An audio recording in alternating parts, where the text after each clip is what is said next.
প্রায় ৪ মাস পর দেশে ফিরেছেন বিএনপির চেয়ারপারসন বেগম খালেদা জিয়া। মঙ্গলবার সকাল 10টা 40 মিনিটে তাকে বহনকারী কাতারের আমিরের বিশেষ বিমানটি রাজধানীর হজরত শাহজালাল আন্তর্জাতিক বিমানবন্দরে অবতরণ করে।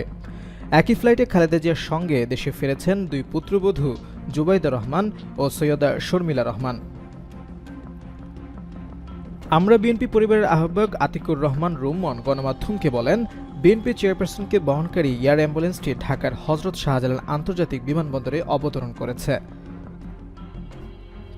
বিমানবন্দর ত্যাগ করার পর গুলশানের বাসভবন ফিরোজের উদ্দেশ্যে রওনা হচ্ছেন বেগম জিয়া। এদিকে সাবেক এই প্রধানমন্ত্রীকে স্বাগত জানাতে সকাল থেকেই বিমানবন্দরে বিএনপির নেতাকর্মীদের ঢল নেমেছে। নির্ধারিত সময়ের অনেক আগে থেকেই নেতাকর্মীরা বাইরের সড়কে জড়ো হন।